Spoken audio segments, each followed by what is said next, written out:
Hello students, हम अपनी previous video में पढ़ चुके हैं कि किस तरीके से British east India company Bharat में व्यापार करने के लिए आई और फिर धीरे धीरे उसने यहाँ पर कैसे अपना साम्राज्य स्थापित किया कि भारत में उसने पूरे इंडिया पर जो है अपना कंट्रोल कर लिया। ठीक है, उसके लिए उसने बहुत सारी पॉलिसीज़ अपनाई, बहुत सारी नीति अपनाई, बहुत सारी लड़ाइयाँ लड़ी, जैसे कि उसने battle of Plassey, battle of Buxar, ठीक है, मैसूर के साथ जो उनकी लड़ाइयाँ थी, मराठा के साथ लड़ाई लड़ी। इसके अलावा उन्होंने बहुत सारी जो उनकी जो कंपटीशन में जो कंपनीज थी जैसे फ्रेंच, डच, पुर्तगीज़, इनके साथ भी बहुत सारी लड़ाइयाँ लड़ी और तब उन्होंने भारत में अपना राज्य स्थापित किया, साम्राज्य स्थापित किया। ठीक है, इसके अलावा जो उनके गवर्नर जनरल थे उनकी पॉलिसीज़ भी जो है ब्रिटिश के एक्सपेंशन में हेल्पफुल रही।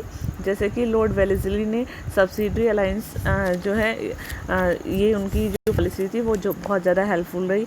वॉरेन हेस्टिंग ने पैनामाउंटेन की जो पॉलिसी थी वो अपनाई और ब्रिटिश का एक्सपेंशन में हेल्प किया। ऐसे ही अब 1805 से लेकर 1848 तक कैसे ब्रिटिश का विस्तार हुआ, ये जो पीरियड है 1805 1848 जो है, इसको हम बहुत तेज़ी से ब्रिटिश के पावर का जो विस्तार है भारत में उसके रूप में देख सकते हैं। और इसके साथ साथ साउथ ईस्ट एशिया में भी ब्रिटिश ने अपना विस्तार किया। उन्होंने मात्रा और जावा इनको भी अपने कंट्रोल में कर लिया था, जीत लिया था डच से। ठीक है, दे ऑल्सो ऑक्युपाइड सिंगापुर, सेवा इन मलाया, और वो सिंगापुर और सेरावक को भी मलाया पेनिनसुलर में है जो उन्होंने अपने अधिकार में ले लिया था।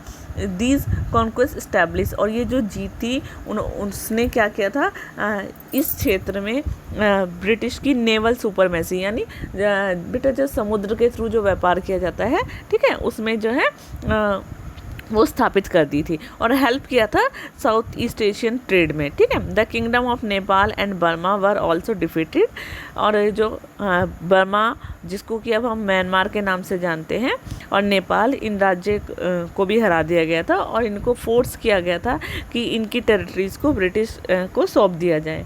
इन द नॉर्थ वेस्ट में ब्रिटिश ने एक्सटेंड किया अपने आप को, और कहाँ तक, सतलुज रिवर तक। ठीक है, और 1843 में द ब्रिटिश एनेक्स सिंध, और 1843 में ब्रिटिश ने सिंध को भी जीत लिया।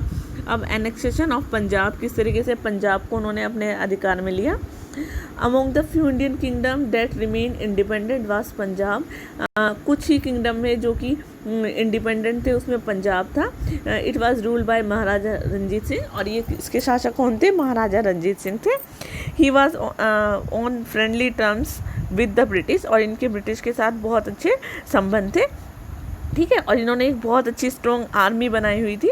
ठीक है, और जिसके पास बहुत हथियार, अच्छे से हथियार थे और बहुत ज़्यादा ट्रेंड थी वो, जिस तरीके से यूरोपियन फोर्स थी। ठीक है, जब तक वो जिंदा रहे, the British did not interfere in the affair of the kingdom, और ब्रिटिश ने उनके साम्राज्य में किस तरह के भी कोई भी मामले में कोई इंटरफेयर नहीं किया। लेकिन जब उनकी डेथ हो गई, after the death of Ranjit Singh in 1839 में, उनकी डेथ के बाद उनकी जो पावर थी उसके लिए जो है आपस में लड़ाई होने लगी कि कौन किसके पास सत्ता जाएगी। In 1843 Dilip Singh, son of the Maharaja Ranjit Singh, succeeded to the throne. Dilip Singh को जो कि महाराजा रंजीत सिंह के बेटे थे, उनको जो है राजा बनाया गया। द ब्रिटिश डिफीटेड हिम, और ब्रिटिश ने उसको हरा दिया और पंजाब को अपने अधिकार में ले लिया। अब है एक्सपेंशन अंडर लॉर्ड डलहौजी 1848 से 1856 तक, यानी जिस तरीके से लॉर्ड वेलेस्ली, वॉरेन हेस्टिंग, इन्होंने अपने साम्राज्य का विस्तार किया था, इस तरीके से ही डलहौजी जब भारत में आए गवर्नर जनरल बनकर 1848 में, उन्होंने भी बहुत सारी पॉलिसीज़ जो है वो अपनाई जिसकी ब्रिटिश का जो है विस्तार हो सके। He was a firm beginning determined extend direct British rule over large area as possible, और उन्होंने क्या किया, वो इस तरीके की उन्होंने पॉलिसीज अपनाई कि जिस तरीके से कि पूरे जो ब्रिटिश है डायरेक्ट ब्रिटिश का रूल हो जाए जहाँ तक पॉसिबल हो सकता है उस एरिया में। The chief instrument through which Dalhousie implement this policy of annexation was doctrine of lapse, जो उन्होंने पॉलिसीज अपनाई उसमें सबसे बड़ा इंस्ट्रूमेंट था डॉक्ट्रिन ऑफ लैप्स, ठीक है, यानी राज्य को अपने में मिलाने वाली जो पॉलिसी थी उनमें डॉक्ट्रिन ऑफ लैप्स यानी गोद लेने की जो नीति थी।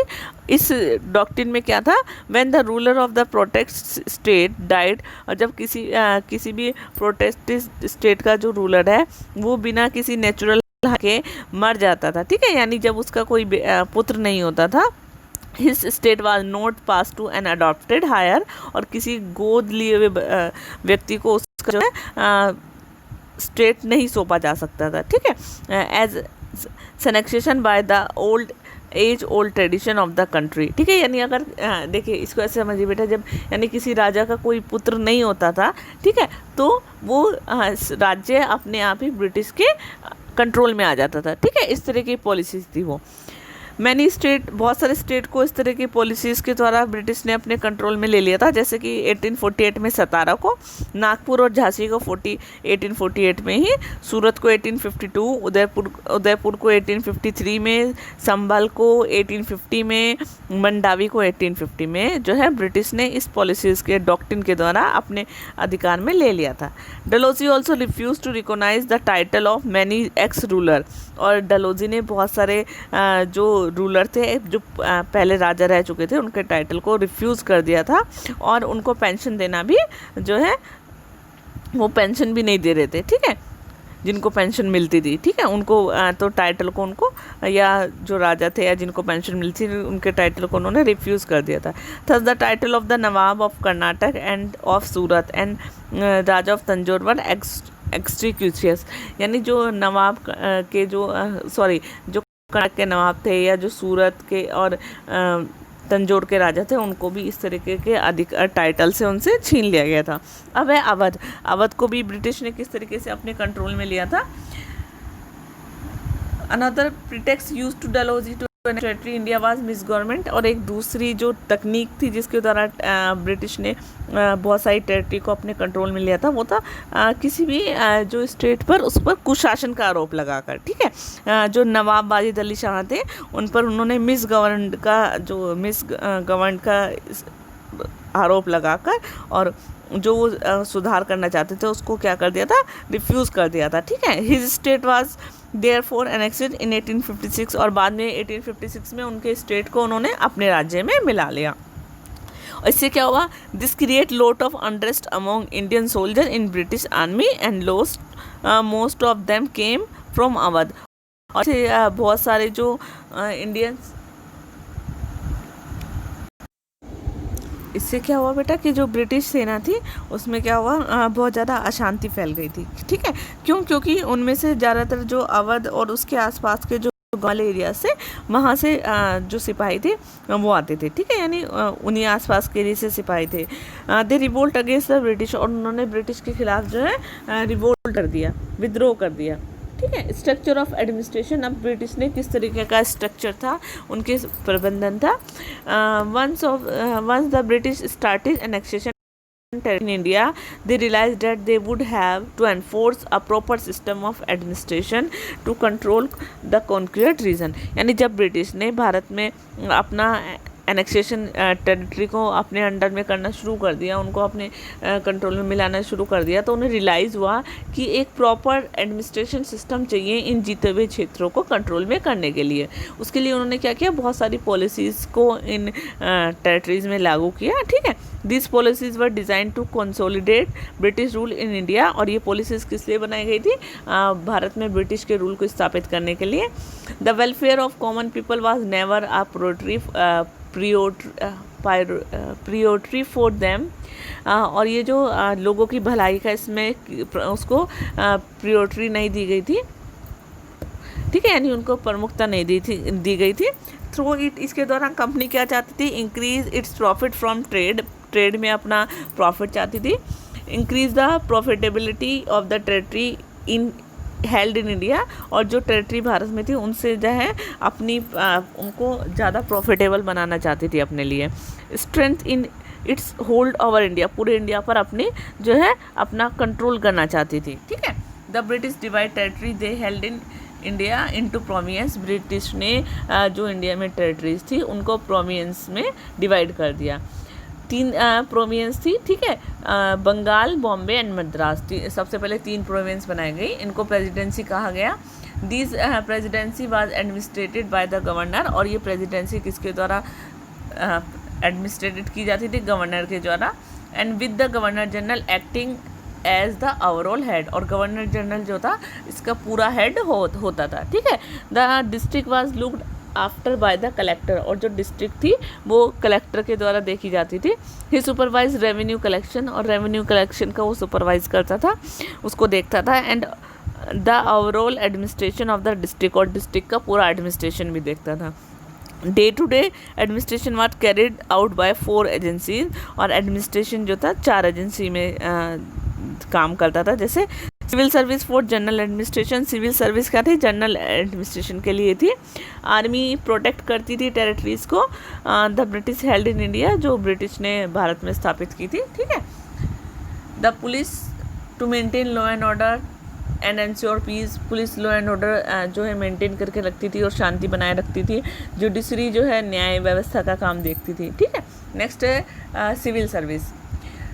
लॉर्ड कॉर्नवालिस ने भारत में सिविल सर्विस की स्थापना की, ठीक है, ताकि जो है इंडियन टेरिटरीज में बहुत अच्छे से जो है शासन व्यवस्था चल सके। He introduced strict regulation for the officials, raised their salaries and linked promotion to seniority। और उसने क्या किया? भारत में इंट्रोड्यूस किया बहुत ही स्ट्रिक्ट रेगुलेशन को, जो उनके ऑफिसर्स थे उनके लिए, और उनकी सैलरी इंक्रीज भी की, और उनको लिंक्ड कर दिया, यानी उनको प्रमोशन व्यवस्था भी कर दी उनकी सीनियरिटी के हिसाब से, ठीक है। जो सीनियर होगा तब उसकी प्रमोशन होगा।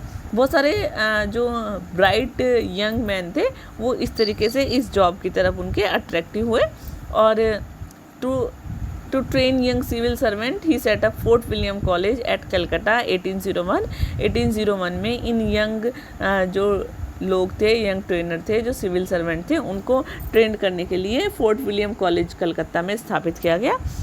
The east India college in England was another institution which train the young recruits, और इंग्लैंड में ईस्ट इंडिया कॉलेज जो था वो एक दूसरा इंस्टीट्यूशन था जो इन नए रिक्रूट्स को ट्रेनर को ट्रेन करता था। The civil servant were nominated by the director of the company till 1853 तक ये जो सिविल सर्वेंट थे ये नॉमिनेट किए जाते थे कंपनी के डायरेक्टर के द्वारा, ठीक है। आफ्टर 1853, लेकिन 1853 के बाद सिविल सर्वेंट जो है began to selected through competitive exam. Civil servant किसके द्वारा चुने जाने लगे? वो कॉम्पिटिशन एग्ज़ाम के द्वारा, ठीक है। It was the difficult for Indian to get selected, और भारत के लोगों के लिए बहुत ज़्यादा मुश्किल था कि वो किस तरीके से सिलेक्ट हो। दिस वाज बिकॉज, और ऐसा क्यों था? The examination was held in London, ऐसा इसलिए था क्योंकि एग्ज़ाम जो थे वो कहाँ होते थे? लंदन में होते थे। And few Indian could afford the cost of travel, और बहुत सारे कम लोग ही जो है ये यात्रा का खर्चा जो है वो खर्च कर पाते थे, यानी उनके पास पैसे नहीं होते थे, वो लंदन कैसे जाएं, ठीक है। दूसरा, the medium of examination was English, और ये जो एग्जामिनेशन का मीडियम था ये क्या था? इंग्लिश था। Which was foreign language to the Indians, और ये भारत के लोगों के लिए एक विदेशी भाषा थी। मैक्सिमम एज जो थी इस कंपटीशन के लिए वो बहुत कम थी, ठीक है। तो इस 3 कारण से इंडियंस के लिए बहुत ज़्यादा मुश्किल हो जाता था। Next, company army. Company army क्या है? ठीक है, किस तरीके से उन्होंने इसको इस्टेब्लिश किया? Maintaining an army was of much importance to the company because they could grow their clout due to their superior military strength. यानी आर्मी को मेंटेन करना, क्योंकि जैसे बेटा आर्मी को बनाए रखना क्यों ज़रूरी था कंपनी के लिए? क्योंकि एक अच्छी आर्मी के द्वारा ही, ठीक है, बहुत अच्छी आर्मी के कारण ही वो अपने आप को भारत में जो है बहुत अच्छे तरीके से जो है अपना एक्सपेंशन कर सकते थे, यहाँ पर जो है अच्छे से रह सकते थे। While the Mughal army was mainly composed of untrained foot soldier armed with bow and arrow, the British army was modern। जबकि जो मुग़ल आर्मी थी वो बहुत कैसे अनट्रेंड थी और वहाँ पर उसमें फुट सोल्जर बहुत ज़्यादा थे, और किसके उनके हथियार क्या थे, बो एंड एरो, तीर और कमान जो होते हैं, ठीक है। लेकिन जबकि ब्रिटिश आर्मी जो थी वो बहुत ज़्यादा मॉडर्न थी। British army was well trained, बहुत ट्रेंड थी, एंड डिसिपल फोर्स, और बहुत ज़्यादा डिसिप्लिन थी, ठीक है। मोस्ट ऑफ द सिपाही वर रिक्रूट फ्रॉम उत्तर प्रदेश, ज़्यादातर सिपाही कहाँ पर स्थापित थे, उत्तर प्रदेश में, बिहार में, झारखंड में। They were very conscious to there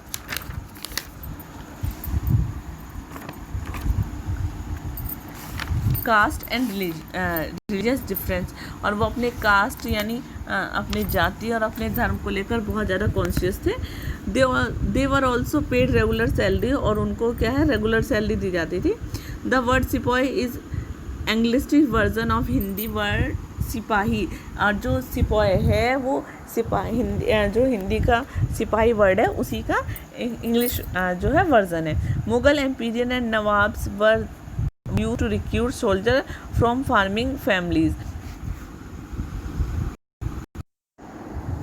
जो मुगल राजा जो होते थे, ठीक है, या जो नवाब होते थे, वो जो सिपाही थे उनको कहाँ से भर्ती करते थे, जो ग्रामीण लोग जो होते थे, ठीक है, फार्मिंग करने वाली फैमिली के लोगों से ही, ठीक है। The British also followed the same policy, और ब्रिटिश ने भी इस तरह के ही पॉलिसी को अपनाया।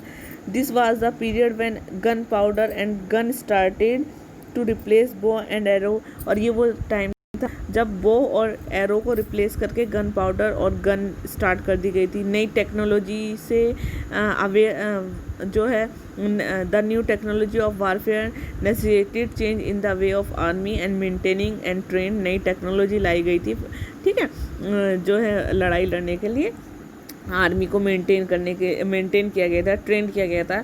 द सिपाही वर आर्मेड विद मस्केट, और जो सिपाही थे उनके पास क्या होते थे, मस्केट होते थे, ठीक है। जो पैदल जो सेना थी वो उस टाइम की बहुत ज़रूरत थी। ब्रिटिश ने स्टार्ट किया जो अपनी इंडियन जो आर्मी थी, British started training Indian recruits for better discipline and more rigorous practice. उन्होंने अच्छे डिसिप्लिन के लिए इंडियन जो रिक्रूट्स थे उनको बहुत ज़्यादा अच्छे डिसिप्लिन, ताकि वो डिसिप्लिन में रहें, बहुत कठिन प्रैक्टिस करानी शुरू कर दी। The need of living in a regiments army meant a clash with as old notion of the caste and untouchability. जो ये रेजिमेंट में रहने की जो ज़रूरत थी, इसका मतलब ये था कि जो पुरानी जो एज ओल्ड नोशन है, ठीक है, उससे जो है टकराव हो जाए, ठीक है, यानी उससे टकराव होने का मतलब, और कास्ट और अनटचेबिलिटी जो है इन सब चीज़ों का आपस में टकराव हो जाए, ठीक है, तो ये मतलब था, ठीक है। यानी अगर वो आर्मी में रहेंगे तो पुरानी जो उनकी सारे पुराने जो नेशन था उसके टकराव होता। जनरली स्पीकिंग द सिपाही were loyal to British master, और जनरली अगर बोला जाए तो सिपाही जो होते थे वो बहुत ज़्यादा लॉयल होते थे अपने ब्रिटिश मास्टर के लिए, ठीक है। However they were very conscious of their caste and religion, और जबकि वो अपने कास्ट और रिलीजन्स को लेकर बहुत ज़्यादा कॉन्शियस होते थे, बहुत ज़्यादा सचेत होते थे। The British found this out in 1857, ऐसा ब्रिटिश ने 1857 तक में पाया। व्हेन द सिपाही रिवोल्ट अगेंस्ट द कंपनी, और जब सिपाही ने जो है अब कंपनी के खिलाफ जो है विद्रोह कर दिया। Police, British need efficient police force to ensure law and order को बनाए रखने के लिए पुलिस को जो है पुलिस की बहुत ज़्यादा ज़रूरत थी ब्रिटिश को। Lord Cornwallis create permanent police force in India, Lord Cornwallis ने भारत में परमानेंट पुलिस फोर्स की स्थापना की। हर एक डिस्ट्रिक्ट में थाना होते थे, ठीक है, जिसमें कि दरोगा होता था, और शहरों में और गाँव में कोतवाल होते थे, चौकीदार होते थे। इसके बाद the post of director district superintendent of police was created, और जो पोस्ट थी डिस्ट्रिक्ट सुपरिटेंडेंट की ऑफ द पुलिस वो क्रिएट की गई, और जो पूरी डिस्ट्रिक्ट को देखते थे, ठीक है। Like in the army in the police too Indian were excluded from higher post, जैसे आर्मी में, ठीक है, आर्मी में होता था, ऐसे ही पुलिस में भी होता था कि जो इंडियन थे उनको हायर पोस्ट पर नहीं भेजा जाता था। Police was the an effective force under the British, बहुत ज़्यादा इफेक्टिव फोर्स थी पुलिस ब्रिटिश के अंडर में। The succeed in the reducing major crime, one of them being thuggees, और ये क्या करती थी, जो क्राइम होने से रोकती थी, ठगी होने से रोकती थी। The police however could never become popular with the people, और जबकि पुलिस जो थी वो लोगों में ज़्यादा पॉपुलर नहीं थी। Lower ranked policeman in particular one unsympathetic oppressive and corrupt, और जो लोअर रैंक के जो पुलिस होते थे वो क्या होते थे, पर्टिकुलरली बहुत ज़्यादा ऑपरेसिव और करप्ट होते थे। ठीक है, नेक्स्ट है judiciary. Maulvis and Hindu were consulted to make interpretation of tradition law prevalent in the India. जो मौलवी और हिंदू होते थे वो भारत में धर्म की जो ट्रेडिशन थी, लॉ की जो व्याख्या करते थे। ठीक है, in 1775 a digest of Hindu law was compiled by 11 पंडित। एक हिंदू लॉ जो है कंपाइल किया गया 11 पंडित के द्वारा। The digest was translated in English by the NB नला, और इसका NB नलहेड द्वारा इंग्लिश में ट्रांसलेट किया गया। ठीक है, in 1772 Warren Hasting and Lord Cornwallis gave a new system of justice. 1772 में लॉर्ड कॉर्नवालिस और वॉरेन हेस्टिंग ने एक नया सिस्टम, न्याय का एक नया सिस्टम जो है नया सिस्टम बनाया। इस सिस्टम के द्वारा हर एक डिस्ट्रिक्ट में 2 कोर्ट होते थे। ठीक है, जैसे कि एग्जांपल क्रिमिनल कोर्ट जो कि फौजदारी अदालत होती थी, एंड द सिविल कोर्ट जिसको दीवानी अदालत कहा जाता था। A qazi and a mufti were to look after the criminal court, and जो काजी और मुफ्ती होते थे वो क्रिमिनल कोर्ट को देखते थे। And the criminal court was under the supervision of collector, और क्रिमिनल कोर्ट जो है वो कलेक्टर के सुपरविजन में काम करते थे। ठीक है, by the regulation act of 1773 में, इस रेगुलेशन एक्ट के द्वारा एक सुप्रीम कोर्ट कलकत्ता में स्थापित किया गया। A court of appeal the Sadar Nizamat Adalat was also set up at Calcutta, और कोर्ट ऑफ अपील जो है द सदर निजामत अदालत जो थी, ठीक है, वो कलकत्ता में स्थापित की गई।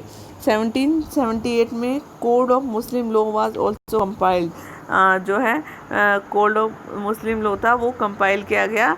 इन 1833 में law establish in 1833 a law commission was appointed to codify Indian laws. Indian law को कोडिफाई करने के लिए एक कमीशन बनाई गई, लॉ कमीशन। ठीक है, और वो 1833 में उसको अपॉइंटेड किया गया। It compiled the Indian penal code and the established the principle of rule of law, और इसमें क्या था, ये कंपाइल किया गया इंडियन पेनल कोड को इसमें, एंड एस्टैब्लिश किए गए रूल्स ऑफ लॉ को। ठीक है, principle of rules of law. इसका मतलब ये है, it means quality before law as is professed the ideal of one law for the all। ठीक है, यानी सभी के लिए एक ही तरह का कानून की व्यवस्था होगी। ठीक है, इसका मतलब ये था, सभी कानून के सामने एक आदर्श कानून बनाने की व्यवस्था की गई, और जिसमें सभी के लिए एक लॉ होगा। This however the seldom practice, और ये जो था, हालांकि मतलब ये जो है शायद ही कोई प्रैक्टिस थी। ठीक है, कभी अभ्यास था। The European Indian continue to be tried to separate court, और यूरोपियन और इंडियंस को जो है लगातार जो है अलग अलग कोर्ट में जो है उनको सेपरेट कोर्ट ही दिए जाते थे, अलग अलग कोर्ट में ही उनको जो है सुनवाई की जाती थी। ठीक है बेटा, यहाँ पर आपको मैप दिए गए हैं जिसमें आपको दिखाया गया है कि 1797 तक किस तरीके से कहाँ तक ब्रिटिश एरिया का जो है एक्सपेंशन हो चुका था। ये आपको यहाँ पर दिखाई देगा कि ये जो रेड एरियाज़ हैं ये वो एरिया हैं जो 1797 तक ब्रिटिश के कंट्रोल में नहीं थे, और ये जो येलो एरियाज़ हैं ये ब्रिटिश के कंट्रोल में थे। फिर 1840 तक जो हैं, जो आपके रेड एरियाज़ हैं ये ब्रिटिश के कंट्रोल में नहीं थे, और येलो एरियाज़ ब्रिटिश के कंट्रोल में थे। देखिए आप यहाँ देख सकते हैं 1797 में कितना एरिया था ब्रिटिश के पास, सिर्फ बहुत थोड़ा सा एरिया उनके कंट्रोल में था, और 1840 तक धीरे धीरे वो एरिया बढ़ने लगा और 1857 तक तो ब्रिटिश ने ऑलमोस्ट पूरे इंडिया पर अपना अधिकार कर लिया था। ठीक है बेटा, तो ये आपका चैप्टर कंप्लीट हो चुका है।